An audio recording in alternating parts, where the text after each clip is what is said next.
Hey everybody, in this video we're going to be talking about Sleeping Beauties, the 2017 novel that Stephen King wrote with his son Owen. We'll show you the points to look for when trying to identify first US and first UK trade hardcover editions, as well as share some thoughts on the work itself. So the first US trade hardcover was published by Scribner. Inside the front cover, it's a big book, a little bit more expensive. Look for a price of US $32.50. On the copyright page, look for the language. First Scribner hardcover edition, September 2017, and the handy dandy number line that includes the number 1. Underneath the jacket, pretty basic black boards, black over the binding. I don't know. This is technically maybe some kind of a cloth, but it sure feels like paper to me. Actually kind of cheaply made. Red foil stamping on the spine. Looks pretty nice overall. Pretty basic. And then inside the back flap, 2 author photos. Pretty cool. So anyway, I'm going to turn it over to Noah to show the first UK trade hardcover edition.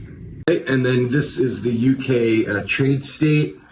It's got the same jacket as the signed limited, also published by Hodder in the UK. This one has a printed price on the flap of 20 UK pounds. I don't know how well you can see that. The boards have a blue foil stamped fox on the front and blue foil stamping on the spine.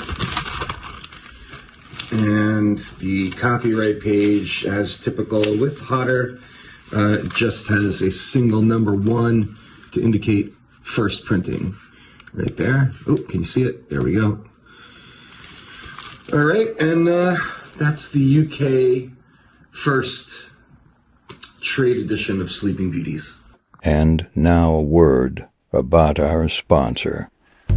Since 2001, The Collector has been a cornerstone resource of the Stephen King collecting community, providing information about remarks, manufacturing and selling slipcases to protect your cherished titles, providing forums where you can connect with like-minded collectors, and providing information about all the books a collector could possibly be interested in, from limited editions to first editions and all the other editions to boot. Additionally, the collector provides up-to-the-minute information and exciting news about everything Stephen King, collected from all over the internet. StephenKingCollector.com. Go check it out. You'll be glad you did. So I vividly remember listening to the audiobook of Sleeping Beauties when it first came out in 2017 or 8 years ago, and I absolutely loved it. I thought, this is a spectacular idea. It's a fantastically written novel. It's a masterpiece. I love it. So imagine my surprise when I really started paying attention to other people's reviews and opinions of this work and found that a lot of people absolutely hated this book. Some couldn't even finish it. And I don't know if perhaps it's the difference between reading it and listening to it, because the audiobook narrator was fantastic. So if you haven't read Sleeping Beauties, I highly recommend you check it out.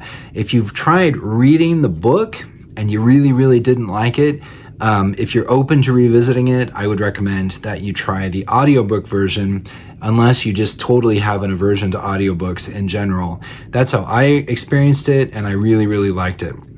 So yeah, this one, fantastic concept. It's kind of a, a post-apocalyptic, dystopian kind of thing, except rather than, 95% of the world, 99% of the world's population dying and the remainders having to pick up the pieces.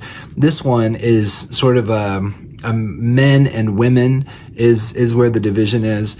Really, really cool concept. Really, really interesting. kind of reminded me a bit, because I think they came around the same time, Joe Hill's novel The Fireman, which also had a really, really interesting concept and kind of a medically related mystery element to it as to what was actually going on.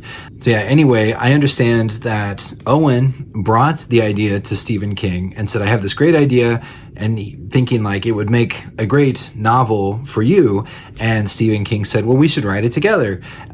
So far as I know, this is their most substantial collaboration to date. Stephen King has collaborated with Joe on a couple of pieces, but never collaborated on a full novel. And in my opinion, Sleeping Beauties benefits from the two differing perspectives. Just like Stephen King, the novels that he wrote with Peter Straub, I think are really interesting and sort of a blending and a meshing of their two styles. This one is definitely, it feels like a Stephen King novel, but it also feels like he's treading territory that he wouldn't normally go thanks to the influence of his son. I don't want to give too much away about this one because I feel like it's one of those underappreciated, underrated novels, but I know that there are some who would passionately disagree and say that it's an absolute hunk of junk, overwritten, too long. It is, it's over 700 pages in the hardcover. So it's a big, beefy book. I'm not saying that it's not, but it's definitely one that you can kind of dive into and hopefully really enjoy. So let me know in the comments, what is your take on Sleeping Beauties? Have you read this one? Did you listen to the audiobook? Did you like it? Did you not like it? Tell me why in the comments. I really like to hear what you have to say, to read your comments and sort of grow my own perspective from learning from your perspective. So anyway, thanks as always to Noah for helping me out showing a book that I didn't have in my own collection. Thanks to channel sponsor Thomas over at skcollector.com. You should go check out the website if you haven't lately. There's a lot of cool things going on over there. And thank you above all to you, the viewers, the subscribers, the supporters of the channel. I really, really appreciate it. And wherever you are across the world, I hope you take care of yourselves, have a great rest of your day, and I will talk to you later. Bye.